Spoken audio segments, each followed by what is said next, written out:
అనుకున్నాము. రైట్, ఇంకోటి చూస్తే హైడ్రా దెబ్బతో హైదరాబాదులో ఉక్కిరి బిక్కిరి అవుతున్న ప్రజలు. అంటే ఇక్కడ కన్స్ట్రక్షన్స్ మరి కట్టేటప్పుడు పర్మిషన్స్ ఇచ్చిన అధికారులు, మరి రోడ్లు వేసేటప్పుడు ఎవరైతే పర్మిషన్ ఇస్తే అధికారులు, మరి కరెంట్ ఇచ్చేటప్పుడు ఆ విద్యుత్ శాఖ అధికారులు, మరి ప్రాపర్టీస్ రిజిస్ట్రేషన్ చేసుకున్నప్పుడు ఆ రిజిస్ట్రార్లు, అదేవిధంగా ఎవరైతే బ్యాంకర్లు లోన్లు ఇస్తారో మరి వారు, మరి వీరందరూ కూడా వీరందరూ ఆమోదంతోనే మరి సామాన్యులు అపార్ట్మెంట్లో ఫ్లాట్ కొంటారు. మరి ఆ అపార్ట్మెంట్ బఫర్ జోన్కి సంబంధించిందో అనేటువంటిదే మరి చెరువులు ఆక్రమించో, కుంటలు ఆక్రమించో, లేదా ప్రభుత్వ స్థలంలో కట్టినటువంటి పరిస్థితుల్లోనో ఎవరైతే బిల్డర్ ఉన్నారో ఆ బిల్డర్ చేసినటువంటి తప్పు, ఆ బిల్డర్కి సహకరించినటువంటి ఈ అధికారులు వీళ్ళందరూ చేసిన తప్పుకి ఇప్పుడు సామాన్యులు అయితే బలవుతున్నారని చెప్పుకోవచ్చు. ఏదేమైనా పెద్ద పెద్ద కన్వెన్షన్ సెంటర్లు అక్కినే నాగార్జున గారు కన్వెన్షన్ సెంటర్ కూల్చినప్పుడు కూడా అందరూ హ్యాపీగానే ఫీల్ అయ్యారు. ఎందుకంటే ఆయనకు 1000 కోట్లు వస్తుంది, మా అయితే ఇది 200-300 కోట్లు ఉంటుందేమో, ఇది పోతే ఆయన కూడా కట్టుకుంటాడు. ఆయన ఈ పెద్ద పెద్ద వాళ్ళందరూ కూడా అక్రమాలు చేసి అవినీతి చేసి కట్టారనేటువంటి ఒక ఫీలింగ్ సామాన్యుల్లో చిన్న మధ్య తరగతి వారిలో ఉంటుంది. అందులో ఎవరో కాదనలేరు. అయితే మరి ఇప్పుడు చిన్న చిన్న వాళ్ళు ఇల్లు కోల్చే తరుణంలో కాస్త ప్రజల నుంచి కూడా వ్యతిరేకత వస్తున్నటువంటి మాట వాస్తవం, దాన్ని ఎవరు కూడా కాదనలేరు. మరి ఇక్కడ సామాన్యులు వాళ్ళు ఏదో నెలకు ఒక 60,000, 70,000, 80,000 రూపాయలు, 50,000 రూపాయలు ఉద్యోగం చేసుకొని మరి లోన్లు పెట్టుకొని నెలకు 25,000, 20,000 లోన్లు కట్టుకొని ఒక అపార్ట్మెంట్లో ప్లాట్ కొనుక్కుంటే మరి అది బఫర్ జోన్ అని, లేకపోతే అది ప్రభుత్వ ఆక్రమణ జరిగినటువంటి స్థలంలో కట్టిన అపార్ట్మెంట్ అని మరి అధికారులు సడన్గా నోటీసులు కూడా లేకుండా మరి కూల్చేస్తే మరి వాళ్ళు ఎటుపోవాలి, వాళ్ళ పరిస్థితి ఏంటి? మరి రేపొద్దున ఆ బ్యాంకర్లేమో వీళ్ళని ఒత్తిడి చేస్తారు, ఖచ్చితంగా మీరు డబ్బులు కట్టాల్సిందే, ఎందుకంటే మీరు లోన్ పెట్టారు కదండి. మరి అక్కడ ఇల్లు లేదు, స్థలం ఉండదు, మరి వీళ్ళు లాగేసుకుంటారు. మరి ఇక్కడ మన బ్యాంకర్లు ఒత్తిడి చేస్తారు. మరి ఏం చేయాలి, సామాన్యులు ఏం చేయాలి, వాళ్ళ పరిస్థితి ఏంటి? మరి వారికి న్యాయ సలహాలు ఇచ్చేది ఎవరు? మరి ప్రభుత్వం ఏమైనా ఆదుకునేటువంటి అవకాశం ఉంటుంది? ఎందుకంటే పెద్ద పెద్దోళ్ళు 1000 కోట్లు ఎగ్గొడితే మరి వాళ్ళకి రుణమాఫీలు చేసినటువంటి రాష్ట్ర కేంద్ర ప్రభుత్వాలు ఏవైతే ఉన్నాయో మరి సామాన్యులకు జరిగినటువంటి అన్యాయం, మరి వారికి తెలియకుండా జరిగినటువంటి తప్పు ఇది. ఎవరు కూడా సామాన్యుడు ఎవరు కూడా తెలిసి ప్రభుత్వం ఆక్రమణ చేసిన దాంట్లో ఎవరో కూడా మధ్యతరగతి ఎవరు కూడా వెళ్ళేసి స్థలమో ఇల్లు కొండరు. ఎందుకంటే ఏదో ఒక రోజు ముప్పు వాటిలేదు కాబట్టి ఎవరు కొనరు. ఎవరైతే తమకు రాజకీయంగా అండదండలు ఉన్నాయో, తమ ఫోన్ చేస్తే పెద్ద పెద్ద అధికారులు పలుకుతారో, తమ రమ్మంటే కాఫీలకి, టీలకి, డిన్నర్లకి, మరి పార్టీలకు వచ్చేటువంటి అధికారులు ఉండేటువంటి స్థాయి ఉన్నటువంటి పెద్దోళ్ళే ఈ ఆక్రమణ చేసి విల్లాలు పెద్ద పెద్ద ఫంక్షన్ హాల్ కడతారు. మరి సామాన్యుడు ఆ విధంగా చేయడు, ఎందుకంటే చేస్తే భవిష్యత్తులో వచ్చేటువంటి ప్రమాదాన్ని తను ఎదుర్కోలేడు కాబట్టి. మరి ఇప్పుడు సామాన్యులు ఇల్లు కూలుతున్న నేపథ్యంలో కాస్త తిరుగుబాటు అయితే మొదలైంది, ప్రజల్లో ఒక ఆలోచన మొదలైంది. మరి ఇది వారికి ఎట్లా న్యాయం చేస్తారని. సో ఏంది మరి రాజుగారు, మరి వారికి ఎవరు చేస్తారు న్యాయం? ఇల్లు కోల్పోయి మరి బ్యాంకు వాళ్ళు ఒత్తిడి చేస్తారు, డబ్బులు కట్టమని వాళ్ళ పరిస్థితి ఏంది? ఇల్లు కోల్పోయిన వాళ్ళ పరిస్థితి. మంచి ప్రశ్న రమణాడు గారు. ఇప్పుడు హైడ్రా ఈరోజు వాస్తవమే, ఎందుకంటే సహజ నీటి వనరుల్ని ధ్వంసం చేస్తే ఏం జరగద్దు అనేది నిన్న మనం చూసాం. ఎక్కడ విజయవాడలో జరిగినటువంటి వరదలు రావడానికి కారణం ఏంటి? ఆ బుడమేరు పరివాహక ప్రాంతానంతా కూడా కబ్జాలు చేసి కట్టడం వల్ల వచ్చినటువంటి సమస్య. ఓకే, దాన్ని పక్కన పెడదాం. ఇప్పుడు హైదరాబాద్, ఎస్పెషల్లీ హైదరాబాద్కి వస్తే హైడ్రా దెబ్బ పాపం ఆయన మల్లారెడ్డి నిన్న పొద్దున అనుకుంటాను ఏదో మాట్లాడుతుంటే చూసాం మనం. ఆయన ఏమంటున్నాడు, నిద్ర పట్టట్లేదు మాకు, హైడ్రా పేరు ఎత్తితేను ఎప్పుడు ఎవరి మీదకి వస్తుందో తెలియట్లేదు అని. అలాంటి వాళ్ళకి నిద్ర పట్టకపోతే ఓకే పర్లేదు, కానీ పాపం చెప్పినట్టు అందుకని నిద్ర పట్టట్లా. అయితే ఇప్పుడు పేదవాళ్ళు పాపం వాళ్ళు ఏం చేస్తారు చెప్పండి, వాళ్ళ పరిస్థితి ఏంది పాపం? ఎంత దారుణమైనటువంటి విషయం. ఇప్పుడు ఒకటి హైడ్రా పోవాలి, ఆక్రమణలు తొలగించాలి, సహజ నీటి వనరులను కాపాడాలి, ప్రభుత్వ భూములు కాపాడాలి, అద్భుతమైన నిర్ణయం, దాన్ని ఎవరు కూడా కాదంటారు. అయితే ఇక్కడ ఏంటంటే ఒక హైడ్రా ఇప్పుడు తప్పు చేసింది ఎవరు, శిక్ష ఎవరికి? ఇప్పుడు తప్పు చేసిన వాళ్ళు ఎవరు? ఇక్కడ పేదలు కాదు కదా, ఇక్కడ వాళ్ళకి తెలియదు పాపం. ఒక ఆయన ఏడుస్తూ చెప్తున్నాడు, మనం కూడా చూసాం ప్రైమ్ లైన్లో కూడా దాన్ని మనం ఎక్స్క్లూజివ్గా ప్లే చేయించినటువంటి పరిస్థితి. ఆ రోజు ఆయన పరిస్థితి ఏంటి? 2 రోజుల ముందు పాపం ఆయన గృహప్రవేశం చేశారట. 2 రోజులకల్లా ఇల్లు వచ్చేసి పగల కొట్టేశారు. ఎన్ని ఆశలతోటి, అంటే సొంత ఇంటి కళ అనేది ఒక కళ, మరి ఆ కళని నెరవేర్చుకునేటువంటి పరిస్థితి లేకుండా ఎంత దారుణంగా ప్రవర్తిస్తున్నా అంటే నిజంగా చాలా భయంకరమైన విషయం. ఇది ఇల్లు కట్టాలంటే అది ఒక అగ్గిపెట్టో లేకపోతే ఒక లారీనో కాదు ఎత్తుకొని పార్క్ చేసేదానికి. ఎందుకంటే అక్కడ పార్క్ చేసే పరిస్థితి కాదు కదా, చాలా అనుమతులు కావాలి దానికి. ఎందుకు ఒక ఇల్లు కట్టాలంటే రెరా నిబంధనలు ఉన్నాయి, రెరా వదిలింది, తర్వాత హెచ్ఎండిఏకి సంబంధించిన పర్మిషన్స్ కావాలి.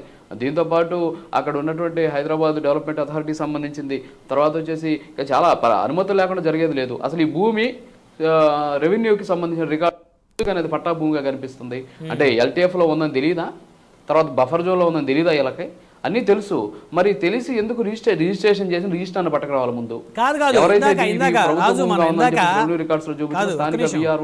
దీనికి ముందే మనం ఒక డిబేట్ లో చర్చిస్తే ఒక రిజిస్ట్రార్ గారిని తీసుకున్నాం. ఆయన ఏమంటున్నారు, అసలు మాకు సంబంధం లేదు, రిజిస్ట్రేషన్ చేయడం వరకు మా బాధ్యత, ఇది ఆక్రమించాడా లేకపోతే పక్కనోడు కొట్టకొచ్చాడా ఇవన్నీ మాకు తెలియదు, మా దగ్గరికి వస్తే మేము రిజిస్ట్రేషన్ చేస్తాం, ఎందుకంటే అవన్నీ వెరిఫై చేసే సిస్టమ్ మా దగ్గర లేదన్నాడు. మరి సిస్టమ్ లేనప్పుడు ఎందుకు ఈ రిజిస్టర్ ఆఫీసులు ఎందుకు దండగ కదా, డూప్లికేట్ రిజిస్ట్రేషన్ ఎందుకు జరుగుతుంది అని నేను అడిగిన.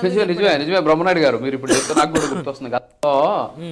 గతంలో కలెక్టర్ ఆఫీసు వచ్చేసి నీ పేరు మీద చేసేయమంటే చేసేస్తాను, నేను రిజిస్ట్రేషన్ ఫీజు కడితే చాలు, నేను ఓన్లీ ఫీజు కడితే చాలు, నేను ఏదైనా రిజిస్ట్రేషన్ చేస్తాను, ఒక రిజిస్టర్ నాతోనే అన్న పరిస్థితి చేశారు. మరి అమరావతి నేను తర్వాత వచ్చేసి మీరేమో ఇంకా, ఎందుకంటే చాలా మంది ఉన్నారు, పోయి అడిగితే ఇస్తారు, చేసేస్తారు, పెద్ద సమస్య కాదు, వాళ్ళకి డబ్బులు కడితే చేసేస్తారు. పాపం కట్టేసిన తర్వాత మళ్ళీ మనం రేపు గృహప్రవేశం చేసే పగల కొట్టాల్సిందే, మళ్ళీ మనం కూడా రోడ్డున పడాలా. ఇప్పుడు హైడ్రాకి సంబంధించి మనం ఆ హైడ్రా తోటి అందరూ భయపడి చచ్చిపోతుంటారు. ఇప్పుడు అక్కడ పరిస్థితి అలా ఉంది. ఇప్పుడు ఆ పేదోళ్ళు పాపము వాళ్ళు రిజిస్ట్రేషన్ చేసుకోవాలన్నా రిజిస్ట్రార్కి తెలియాలా లేదు. ఇందాక మీరు చెప్పినట్టు సరే, వాళ్ళకి రిజిస్ట్రేషన్ ఫీజు ఉంటే చాలు. ఎంఆర్ఓలు ఏం చేస్తున్నారు, అక్కడ ఉన్న విఆర్ఓలు ఏం చేస్తున్నారు, వాళ్ళు కనీసం ఆ రెవెన్యూ రికార్డ్స్ ఉంటాయి కదా, వాటిని ఎందుకు వాళ్ళు పట్టించుకోవడం లేదు. సరే ఇది కూడా పక్కన పెడతాం. బ్యాంకు లోన్లు ఇచ్చినాయి, కళ్ళు మూసుకొని ఇస్తాయా? బ్యాంకు లోన్లు ఎలా ఇస్తాయి బ్రహ్మనాయుడు గారు? ఖచ్చితంగా లీగల్ ఒపీనియన్ కావాలి. లీగల్ అంటే ఏంటి? పూర్వపరాలన్నీ కూడా, అంటే దాదాపు లింక్ డాక్యుమెంట్లన్నీ వెరిఫై చేసి ఈ డాక్యుమెంట్స్ అన్ని కూడా పక్కాగా ఉన్నాయి, ఇవన్నీ పక్కా ఒరిజినల్ ల్యాండ్, దీని మీద ఎలాంటి డిస్ప్యూట్ లేదని చెప్పేసి వాళ్ళు రికార్డ్స్ ఇస్తే దాన్ని వీళ్ళు తీసుకెళ్లి రిజిస్ట్రేషన్ చేస్తారు. సో రిజిస్ట్రేషన్ చేసుకున్న తర్వాత ఇల్లు కట్టుకుంటారు. ఇల్లు కట్టుకోవాలంటే మళ్ళీ ఎన్ని అనుమతులు కావాలి? సిటీ ప్లానర్ దగ్గరికి వెళ్ళాలి, ప్లానింగ్ వేసుకొని పోవాలి, ఎలా కడతనం పోవాలి, సెట్ బ్యాక్స్ వదలాలి, ప్రభుత్వ వాళ్ళకి కొంత భూమిని వదలాలి. ఇవన్నీ చేసిన తర్వాత ఇప్పుడు వచ్చి ఇది నీది కాదు నాది అని చెప్పి పక్కన కొడితే ఎంత దారుణమైన విషయం ఇది. ఇప్పుడు వాళ్ళు ఎక్కడే పోవాలి, గర్భవతి అల్లాడుతుంది, ఏడుస్తున్నటువంటి పరిస్థితి. వీటన్నిటికీ ఏం చేయాలంటే ఒకటే ఏంటంటే ముందు సర్వే జరగాలి. ఏ ఇల్లు మీ ఇల్లు ఉంది అనుకుందాం, మీరు హైడ్రాకి సంబంధించిన టార్గెట్ లిస్ట్లో ఉన్నారు, అంటే బఫర్ జోన్లో మీరు ఇల్లు కట్టుకున్నారు అనుకోండి. మీ దగ్గరికి వచ్చి ప్రభుత్వం ఫస్ట్ సర్వే చేసి బ్రహ్మనాయుడు గారు మీరు అక్కడ ఇల్లు కట్టారు, మీరు ఏ సంవత్సరంలో కట్టారు, ఎవరి నుంచి కొన్నారు, ఆ డాక్యుమెంట్ రిజిస్టర్ చేసినట్టు రిజిస్ట్రార్ ఎవరు, ఆ సందర్భంలో ఎన్ఓసి ఇచ్చినటువంటి ఎంఆర్ఓ ఎవరు, తహసీల్దార్ ఎవరు, దాని తర్వాత దీనికి మీ ఇంటి నిర్మాణానికి సంబంధించినటువంటి ఇది ఎవరిచ్చారు, పర్మిషన్ ఎవరిచ్చారు, దానికి సంబంధించినటువంటి సిటీ ప్లానర్ ఎవరు, సిటీ ప్లానింగ్ ఆఫీసర్ ఎవరు, తర్వాత మీరు నిర్మించేటువంటి సందర్భంలో బ్యాంకుకి లోన్కి వెళ్ళారు. మరి అంటే పుణ్యకాలం పూర్తయిందంటే ఇప్పుడు ఆన్ ఆఫ్ షటర్ పోయి పగల కొట్టేస్తే దారుణం కదా. ఇప్పుడు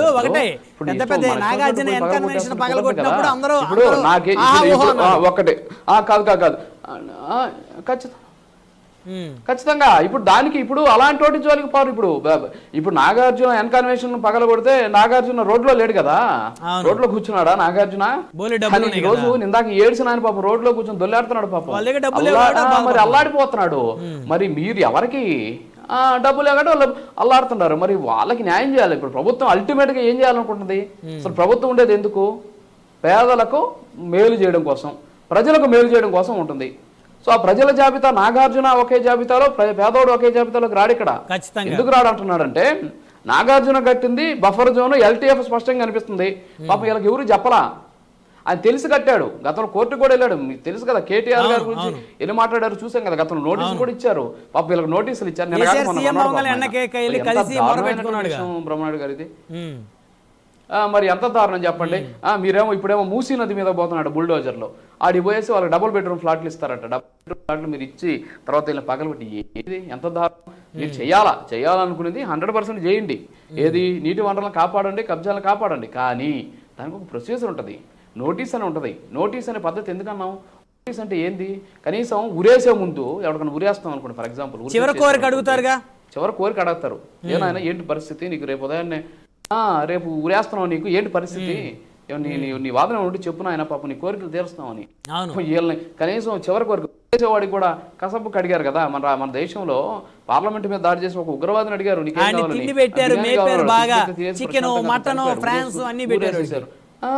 మరి మరి ఈరోజు పాపం పేదోళ్ళు ఇల్లు కట్టుకుంటే వాళ్ళకి పోయి చెప్పకుండా చివరి అవకాశం అనేది ఒకటి ఉంటుంది, ఖచ్చితంగా ఒక అవకాశం ఉంటుంది కదా.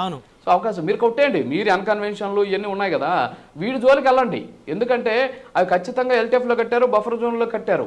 అంటే బలం ఉన్నోడికి ఒకలాగా బలహీనలకు ఒకలాగా కాకుండా, అంటే ఫీలింగ్ ఏంటి, నాగార్జున పగలగొట్టారు కాబట్టి పేదలు కూడా పగలగొట్టేస్తే సమానం చేద్దాం, జరిగినటువంటి సమానం చేద్దాం అనేటువంటి ఆలోచన చేస్తున్నారు. కానీ ఇదైతే నిజంగా పేదలు అయితే తీవ్రంగా ఇబ్బంది పడ్డారు. పవన్ కళ్యాణ్ గారు మాట్లాడారు కదా, ఇప్పుడు దీని మీద మనం చూసాం. పవన్ కళ్యాణ్ గారు ఏం మాట్లాడారు, ఇప్పుడు బుడమేరు చుట్టూ ఉన్నటువంటి వాటి అన్నిటికి కూడా ముందు మేము సర్వే చేస్తాం, సర్వే చేసిన తర్వాత వాళ్ళకి నచ్చ చెబుతాం, ముందు నచ్చ చెప్పాలి. పాపం తెలియదు వాళ్ళకి, వాళ్ళు ఎందుకు కొన్నామంటే నేను కొన్నానయ్యా, నా డబ్బులతో నేను కొన్నాను అంటాడు. పాపం తెలియదు ఆయనకి వాళ్ళకేం తెలుసు పాపం. సార్ నేను డబ్బులు అన్నారు, నా డబ్బులు కూడబెట్టుకుంటే ఈరోజు హైదరాబాద్లో సగటు ఒక మనిషి ఎంత సంపాదిస్తే ఆ ఇల్లు కొనుక్కోగలండి పాపం. అతనికి అక్కడ పోను, పిల్లలు చదువు, రెంట్లు పోను, తర్వాత మరి బ్రతకడానికి లేకుండా ఈరోజు ఇల్లు కట్టుకున్నాడు. ఇందాక మీరు ఒక మాట అన్నారు, సరే ఇల్లు కట్టుకున్నాడు, ఇప్పుడు ఈఎంఐ కట్టాలా, ఇప్పుడు ఈఎంఐ కూడా కట్టాలా. ఇప్పుడు ఈఎంఐ కట్టాలంటే ఏం చేయాలా, ఇల్లు లేదు, ఇల్లు లేదు చేస్తారేమో అనుకుంటే ఇల్లు లేదు, ఇల్లు పగల కొట్టేశారు. ఈఎంఐ ఒకటిది అదే అంటాను చూసారా, దేని మీద అయితే వీళ్ళు ఈఎంఐ తీసుకున్నారో అది పోయింది, ఈఎంఐ మిగిలింది, ఇల్లు పోయింది, ఈఎంఐ మిగిలింది. ఈ రోజు వాళ్ళ పరిస్థితి ప్రభుత్వం కట్టిద్దేమో. ఈఎంఐ మిగిలిన సందర్భంలో ఎవరు కట్టాలి దాన్ని, ప్రభుత్వాలే కట్టాలి. ఇంకా ప్రభుత్వం కట్టదు. బ్రహ్మనాయుడు గారు అదే మన పొరపాటు, బ్రహ్మనాయుడు గారు ఇల్లు కొంటే నేను గ్యారెంటీ, ఈ బాధితులందరూ ఏకతాటి మీదకి వచ్చి మాఫీ చేశారు, మావి కూడా మాఫీ చేయమని అనాలి, మాఫీ చేయమని అడగాలి. మరి అలాంటి పరిస్థితి లేదు కదా. ఉన్నారు, మీరు ఇల్లు కట్టారు, మీరు ఇల్లు కడితే నేను ఇచ్చా ఈఎంఐకి షూరిటీ, వాళ్ళు వచ్చి నా మీద పడతారు, వచ్చి నా మీద పడి నువ్వు కడతావా సస్తావా అని చెప్పి నా గొంతు మీద కత్తి పెడతారు. పాపం ఏంటి ఈరోజు పేదల బ్రతుకులేంటి, ఏంటి అసలు దీని మీద కనీసం ఒక ఆలోచన, ఒక విధానపైనటువంటి నిర్ణయాలు తీసుకునే సందర్భంలో ఎందుకు ప్రజాభిప్రాయ సేకరణ అనేది ప్రధానికి కూడా చాలా ఇంపార్టెంట్ బ్రహ్మనాయుడు గారు. ఎందుకంటే ఆఫ్టర్ ఆల్ కరెంటు ఛార్జీలు పెంచడం కోసం ప్రజాభిప్రాయ సేకరణ చేస్తాం మనం. నీళ్ళు పగలగొట్టేస్తాం, నీ అభిప్రాయం చెప్పు అని అడిగితే ఏమైంది చెప్పండి, ఎవరిది తప్పో తెలుస్తుంది కదా. ఎవడో తిన్నాడు వెళ్ళిపోయాడు, వీళ్ళకి కట్ట చెప్పాడు, ఎవడో ఒకడు వెంచర్ వేసేసి ఉంటాడు, ఆ వెంచర్ వేసిన రియల్టర్ వీళ్ళకి అమ్మేశాడు, వీళ్ళు కొనుక్కున్నారు, వాడు కూడా వెళ్ళిపోయాడు తట్టాపుట్ట సత్తుకొని. ఈరోజు మమ్మల్ని ఇలా ఆడుతున్నారు. ఇలాంటి పరిస్థితులు ఉన్నాయి. అసలు భూ అంటేనే భయపడుతున్న పరిస్థితి. ఒకప్పుడు భూమి ఉంటే బంగారం అనుకునే వాళ్ళం, ఇప్పుడు భూ ఉంటే భయం. ఇలాంటి పరిస్థితి ఈరోజు హైదరాబాద్లో తలెత్తినటువంటి పరిస్థితి. అందుకే ఏం చేయాలంటే ఒక రిజిస్ట్రేషన్, నేనేమంటాను, నాకు భూమి రిజిస్టర్డ్ భూమి అంటాను, గర్వంగా చెప్తాను, నా భూమి రిజిస్టర్డ్ భూమి, నా ఇల్లు రిజిస్ట్రేషన్ అయింది, లేదు నాకున్నటువంటి భూమి పట్టా భూమి అంటాను. అంటే దాని ఉద్దేశం ఏంది, ఈ రైట్స్ అన్ని నాయి అనేటటువంటి ఒక అహంకారమో లేకపోతే ఒక రకమైన ధీమాతో మాట్లాడతా. రిజిస్ట్రేషన్ చేసిన ఇల్లు కూడా నీది కాదు, రిజిస్ట్రేషన్ చేసినటువంటి ప్రభుత్వానికి చెందినటువంటి మరొక శాఖ వచ్చి పగలగొడితే ఏం చేయాలి నేను, అంతే కదా. ఈరోజు పాపం అక్కడ ఉన్నటువంటి ప్రజల పరిస్థితి అలా తయారైంది. సో ఖచ్చితంగా మీరు చెప్పినట్టు దీని మీద ఉద్యమం రావాలి. మనం ప్రైమ్ 9 న్యూస్ ఆధ్వర్యంలో ఈ ఈఎంఐలకు సంబంధించి ఎస్పెషల్లీ దీని మీద మాత్రం ఖచ్చితంగా పేదలకి న్యాయం జరగాలి. అలాగే పవన్ కళ్యాణ్ గారు చెప్పినట్టు ముందు వాళ్ళతోటి మాట్లాడాలి, నచ్చజెప్పాలి, బుజ్జగించాలి. అవసరమైనటువంటి ప్రత్యామ్నాయపరమైనటువంటి అంశాలు కానీ తీసుకొని వాళ్ళకి కానీ న్యాయం చేస్తే ఖచ్చితంగా ప్రతి ఒక్కరు కూడా హర్షిస్తారు. కాదు హైడ్రాకి వ్యతిరేకం కాదు, చెప్పండి బ్రహ్మనాయుడు. అమరావతి దాని ఉద్దేశం ఏంటంటే హైడ్రా ఉద్దేశం మేలే, అదే హైడ్రా ఉద్దేశం ఎవరి మీద, చెరువులు కబ్జాలు చేసేసి బిల్డింగ్లు కట్టారు చూసారా. మాకు ఇక్కడ తిరుపతిలో ఒకటి ఉంది తుమ్మలగుంట అనేసి, ఆడైతే ఏకంగా స్పోర్ట్స్ కాంప్లెక్స్ కట్టేశాడు ఆయన. ఆడికి పోతే అది ఏందో, అది ఒక పెద్ద సంస్థానం, మనకేం అర్థం కాదు అసలు ఇది చెరువా లేకపోతే ఇంకా చెరువు అసలు కనపడదు అక్కడ. అలాంటి పరిస్థితి అక్కడ చాలా ఉంటాయి మనకు. బుడమేరు మనం చూసాము. మరి ఎంత దారుణం అసలు, మీరు కానీ చూస్తే అదేదో అంతర్జాతీయ క్రికెట్ స్టేడియం అనుకుంటారు, చెరువు అది, తుమ్మలగుంట చెరువు. ఆయన చేసినటువంటి పాపానికి, ఆ చెవిరెడ్డి భాస్కర్ రెడ్డి ఆయన చేసిన పాపానికి ఈరోజు మన తిరుపతిలో వరదలు వస్తే మొత్తం కొట్టుకొని పోయిన పరిస్థితి. ఉన్నాయి సహజ నీటి ముందు అలాంటి కూల్చడం కాదు ఇక్కడ, అది చెరువు ఆయన తుడా నిధుల నుంచి, అంటే తిరుపతి అర్బన్ డెవలప్మెంట్ అథారిటీ నిధుల నుంచి ఆయన కట్టుకున్నాడు. అక్కడ కూల్చి ఈయన ఆస్తులు జప్తు చేయాలి. ఆడు ఎంతవరకు నష్టం జరిగిందో దానికి వీళ్ళ ఆస్తులను జప్తు చేస్తే ఆర్ఆర్ యాక్ట్ అని ఉంటుంది అనమాట, ఒకటి రెవెన్యూ రికవరీ యాక్ట్ అని. దాన్ని తీసుకొచ్చి వీళ్ళ ఆస్తులన్నీ కానీ జప్తు చేస్తే అప్పుడు అందరికీ కూడా బాగుంటది. ఇప్పుడు పేదల మీద కాదు మన ప్రతాపాలు చూపించాల్సింది. ఎవరైతే కావాలని తెలిసి చేసినటువంటి తప్పులకే శిక్ష పడాలి. కోర్టులో ఎందుకు ఈరోజు ఇన్ని కేసులు పెండింగ్లో ఉన్నాయి?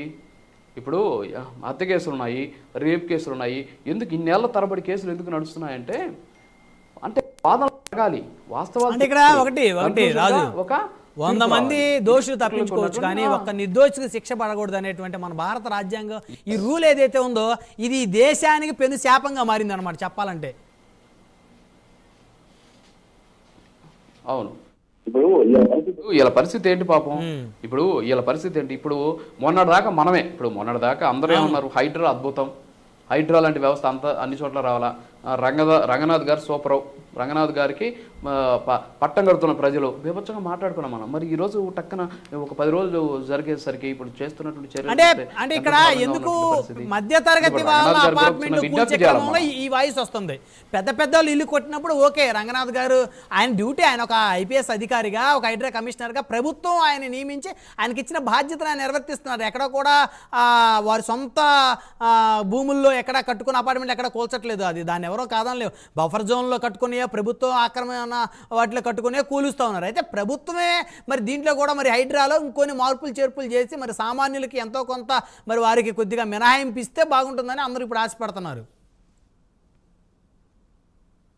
ఫైనల్గా వస్తే బ్రహ్మనాథ్ గారు ఏంటంటే ఇప్పుడు ఈ వ్యవస్థ ఏదైతే ఉందో హైడ్రాకి సంబంధించి ఇప్పుడు మీరు చెప్పినట్టు మధ్య తరగతి వాళ్ళ దగ్గరకు వచ్చినప్పుడు ఇష్యూ వస్తున్న పరిస్థితి. సో దానికే కొంచెం నిజంగా వాస్తవంగా ప్రత్యేకంగా ఆలోచించడమే కాకుండా ఎవరైతే ఉన్నారో వాళ్ళని చర్యలు ఫస్ట్ ఆఫ్ ఆల్ ఎవరు ఏంటి అనే దాని మీద చర్యలు తీసుకుంటే బాగుంటుంది. సో ఓవరాల్ గా మొత్తానికి బ్రహ్మనాయుడు గారు మంచి అంశాలు తీసుకున్నారు. ఈ రోజు బాగానే జరిగింది అనుకుంటున్నాం డిస్కషన్. మరి సో ఇప్పుడు ఇది ఒకటండి రాజు, తెర ముందు కాదు తెర వెనక ఏం జరిగిద్దో ఈ బ్లాక్ అండ్ వైట్ లో మనం ప్రతిరోజు కూడా చర్చిద్దాం. ఎందుకంటే తెర ముందు కొన్ని మాట్లాడగలుగుతాం, తెర వెనక కొన్ని మాట్లాడగలుగుతాం. వాస్తవాలన్నీ మ్యాక్సిమం తెర వెనకే ఉంటాయి, తెర ముందు అన్నీ కూడా షోనే ఉంటుంది, తెర వెనక వాస్తవాలు ఉంటాయి. కాబట్టి ఈ బ్లాక్ అండ్ వైట్లో వాస్తవాలేంటి, ఎవరి తప్పు ఎవరిదో ఒప్పు అనేది ప్రతిరోజు కూడా సాధ్యమైనంత వరకు పబ్లిక్ కోసం ఈ బ్లాక్ అండ్ వైట్ కంటిన్యూ చేద్దాం. Thank you Raju, black and white ప్రోగ్రాంలో మీరు మాతో పార్టిసిపేట్ చేసినందుకు. రైట్, ధన్యవాదాలండి అందరికీ. మరి ఇది ఇవాళ బ్లాక్ అండ్ వైట్ ప్రోగ్రామ్ చూస్తూనే